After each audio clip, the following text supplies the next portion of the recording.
Hemos comido una paella y un arroz que vais a flipar. Y llegaron los entrantes. Por aquí una pinza, masa de pizza que está hecha aquí en horno de leña.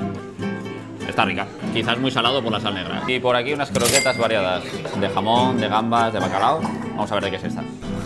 Me ha tocado la de bacalao. Y está muy buena, ¿eh? Cremosa, sabe a bacalao, muy rica.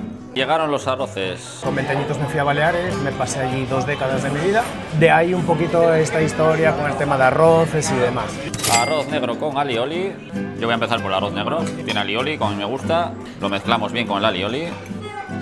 Tiene ahí calamares, mejillones. El arroz negro este muy bueno, ¿eh? Muy rico. Y paella de secreto ibérico. Me han dicho que está muy buena, pues que aquí tiene un poco de socarrat. No mucho, pero tiene socarrat.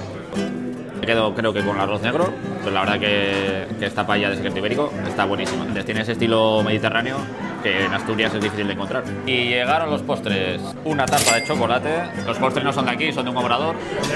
Una tarta de chocolate que sabe a chocolate. Y una red velvet. Está rica. Me gusta más esta que la de chocolate, ¿eh? Pero bueno, ninguno de los dos postres me ha encantado, ¿eh? Y nos han traído este cóctel de cortesía, que es una tarta de queso hecho cóctel. Sabe así dulcecito, suave. Bien. Música top. Medio bigotín más. El precio es de 30 euros por persona. Un restaurante diferente en el centro de Cangas del Narcea. Su nombre es Picatuero y le doy una puntuación de 8 bigotines y medio.